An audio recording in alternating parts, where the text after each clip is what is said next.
بسم اللہ الرحمن الرحیم۔ آج کا واقعہ ہے حضرت عیسیٰ علیہ السلام کے متعلق۔ گزشتہ صفات پر ذکر گزر چکا ہے کہ حضرت عیسیٰ علیہ السلام کی پیدائش بیت المقدس کے قریب بیت اللحم میں ہوئی۔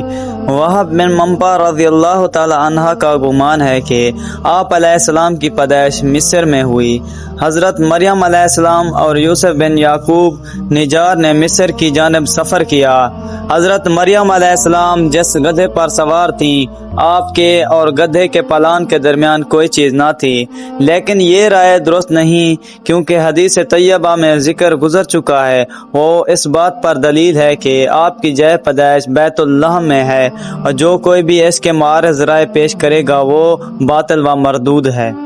حضرت وہب بن منبع رضی اللہ تعالی عنہ ذکر کرتے ہیں کہ جب حضرت عیسیٰ علیہ السلام کی ولادت ہوئی، اس وقت مشرق و مغرب کے بت منہ کے بل گر پڑے۔ شیاطین اس وجہ سے پریشان ہو گئے، حتیٰ کہ ابلیس کبیر نے حضرت عیسیٰ علیہ السلام کے معاملے سے پردہ اٹھایا تو شیطانوں نے حضرت عیسیٰ علیہ السلام کو ماں کی گود میں فرشتوں کے اثار میں موجود پایا۔ اس دن آسمان پہ ایک بہت بڑے ستارے کا ظہور ہوا، جسے دیکھ کر ملک شام کے بادشاہ کا رنگ فک ہو گیا۔ کہنوں سے پوچھا تو انہوں نے بتایا کہ روئے زمین پر کسی عظیم ہستی کی عظمتوں کی تابانیاں ستارے کی چمک کی صورت میں آسمان پہ ظاہر ہوئی ہیں۔ شاہ فارس نے اپنے قاصد کے ذریعے سونے، مرا اور لبنان کی صورت میں تحائف دیکھ کر حضرت عیسیٰ علیہ السلام کے حضور بھیجے۔ جب فارس کے قاصد شام پہنچے تو شام کے بادشاہ نے پوچھا کہ کس غرض سے تمہارا آنا ہوا۔ انہوں نے ساری بے پتائی سنائی۔ پھر بادشاہ نے اس وقت پیدائش کے بارے میں پوچھا تو انہوں نے وہی وقت بتایا جس وقت بیت اللحم میں حضرت مریم علیہ السلام کی گود میں نبوت کا پھول کھلا تھا۔ گہوارے میں کلام کی وجہ سے آپ کی شہرت کے ڈنکے چار دانگ عالم میں بج چکے تھے۔ شام کے بادشاہ نے فارس کے قاصدوں کو تحائف سمیت روانہ کر دیا اور ساتھ کسی اور شخص کو بھی بھیج دیا تاکہ قاصدوں کے واپس چلے جانے کے بعد حضرت عیسیٰ علیہ السلام کی قتل کی راہیں اس آدمی کے ذریعے صاف ہو جائیں۔ جب حضرت مریم علیہ السلام کو تحائف پیش کر کے وہ لوگ واپس چل دیے تو انہیں کسی کے ذریعے یہ خبر مل گئی کہ شام کے بادشاہ کے قاصد اس کے بچے کو قتل کرنے کا عزم صمیم لیے ہوئے ہیں۔ حضرت مریم علیہ السلام نے اپنے لخت جگر کو اٹھایا اور مصر کی طرف عازم سفر ہو گئیں۔ وہیں یہ مختصر سا قافلہ سکونت پذیر ہو گیا، حتیٰ کہ حضرت عیسیٰ علیہ السلام کی عمر مبارک 12 سال ہو گئی۔ حضرت عیسیٰ علیہ السلام کی صغر سنی میں ہی کرامات و ارہاس کا ظہور ہو چکا تھا۔ مذکور ہے جس کسان کے گھر میں آپ رہائش پذیر تھے، اس کے گھر سے اس کا مال چوری ہو گیا، حالانکہ اس گھر میں ضعیف و مسکین اور فقراء و محتاج ہی قیام پذیر ہوتے تھے، لیکن معمہ حل نہیں ہوتا تھا کہ کون مال چرا لے گیا۔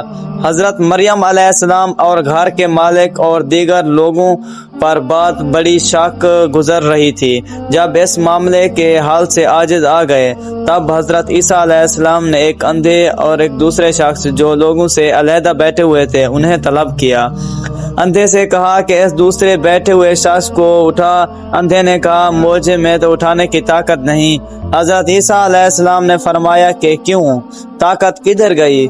اس طرح اٹھا لے جس طرح تم دونوں نے اس گھر کی الماری سے مال چرا کے اٹھایا تھا۔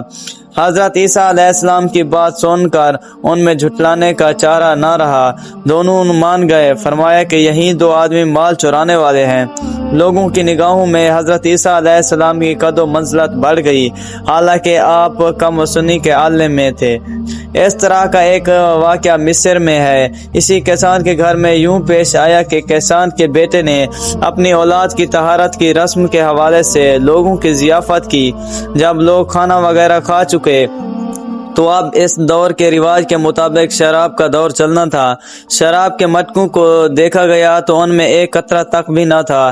کسان کے بیٹے کے لیے بہت بڑی شرمندگی کا مقام تھا۔ حضرت عیسیٰ علیہ السلام نے پریشانی کے اثار جو دیکھے تو کھڑے ہوئے اور مٹکوں کے پاس تشریف لے گئے۔ مٹکوں کے منہ پر ہاتھ پھیرنے لگے۔ آپ علیہ السلام جس مٹکے کے منہ پر بھی ہاتھ پھیرتے وہ عمدہ شراب سے لباب بھر جاتا۔ لوگ حضرت عیسیٰ علیہ السلام کے اس معجزے को देखकर बड़े मुतअज्जिब हुए और उनके दिलों में ताज़ीम व अकराम की धाक बैठ गई। माल और दौलत का एक अंबार लोगों ने हज़रत ईसा अलैहिस्सलाम और हज़रत मरियम अलैहिस्सलाम की खिदमत में पेश किया, लेकिन आपने कबूल फरमाने से इनकार किया। बाद अता दोबारा बैतुल मुक़द्दस आने के लिए माँ बेटे ने वापसी के लिए रखत सफ़र बांध लिया। वल्लाहु आलम। इसहाक बिन बशीर अलैहिर्रहमा फरमाते हैं कि उस्मान बिन साज वगैरह ने हमें खबर दी, उन्होंने मूसा बिन वज़दान से, उन्होंने अबी नकरा से, उन्होंने अबू सईद से, उन्होंने मकहूल से, उन्होंने हज़रत अबू हुरैरा रज़ियल्लाहु ताला अन्हु से रिवायत किया कि आप फरमाते हैं हज़रत ईसा इब्न मरियम अलैहिस्सलाम वो पहले शख्स हैं जिनकी ज़बान अल्लाह ताला ने बचपन में ही खोल दी थी।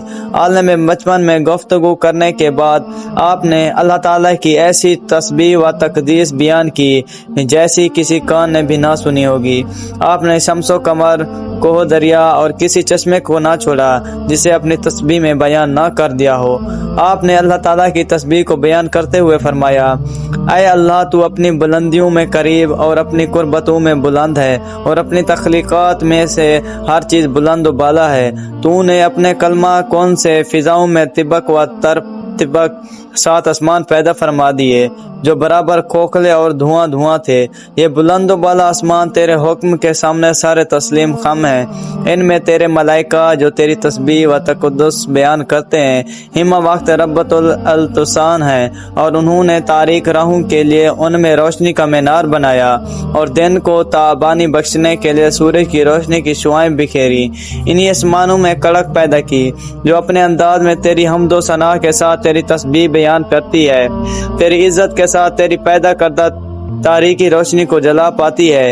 इन आसमानों में तूने सितारों की सूरत में चराग रोशन फरमा दिए जिनके ज़रिए हैरान और सरगदा राहें अपनी राहों की मंजिलों का तयन करते हैं तो बरकतों वाला है। ऐ अल्लाह तूने आसमानों की तख्लीक और ज़मीन को पानी पे बिछा के तंदो तेज़ मौजों पर इस ज़मीन को दबीज़ बनाकर अपनी कुदरत के जलवों को आया फरमा दिया है। तूने इस ज़मीन का अज्जों का बिछोना बना दिया और अपनी अताअत व फरमाबरदारी के लिए उनकी शक्तियों को नरम व गुदार कर दिया। तेरे हुक्म की वजह से अपने अमूर में उसने शर्म व हया का लिबास पहन लिया है। तेरी इज्जत की खातिर उसकी मौजें खशू व खजू से सरनिगू हैं। इस ज़मीन में समंदर के बाद दरिया, दरियाओं के बाद नहरें, नहरों के बाद छोटे छोटे हौज और नदियों के बाद चश्मे फूट पड़े हैं। फिर तूने इस ज़मीन से नहरें, दरख्त और फल फूल पैदा फरमा दिए। फिर उस ज़मीन के सीने पे पहाड़ों को गाड़ दिया, पानी की सतह पे कील बना दिए और ये हैबतनाक पहाड़ और चट्टानें इसके हजूर इताअत व फरमाबरदारी से सर तस्लीम काम हैं। इब्ने लहिया अब्दुल्ला बिन हुबैरा से रिवायत करते हैं कि हज़रत अब्दुल्ला बिन उमर रज़ियल्लाहु ताला अन्हा फरमाते हैं कि हज़रत ईसा अलैहिस्सलाम आलम बचपन में बच्चों के साथ खेलते थे। इसी दौरान आप किसी एक बच्चे से फरमाते कि क्या मैं तुझे बताऊं कि तेरी माँ ने तेरे लिए क्या चीज़ तैयार कर रखी है। वो कहता बताओ। आप अलैहिस्सलाम बता देते कि फलां फलां चीज़ तुम्हारी माँ ने तुम्हारे लिए तैयार की है। बच्चे माँओं के पास जाकर कहते कि फलां चीज़ जो तुमने हमारे लिए तैयार कर रखी है वो हमें खाने के लिए दो। माँ पूछती कि कौन सी चीज़ मैंने तुम्हारे लिए तैयार की है। बच्चा कहता फलां फलां। माँ पूछती कि तुम्हें किसने बताया।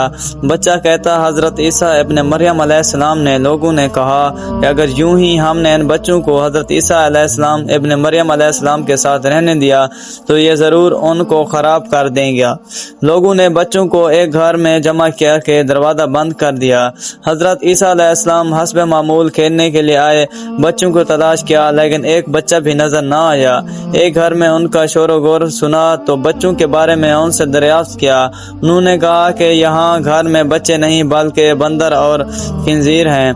हज़रत ईसा अलैहिस्सलाम ने कहा या इलाहुल आलमीन ऐसा ही हो। देखा तो सब बच्चे बंदर और खंजीर बन चुके थे।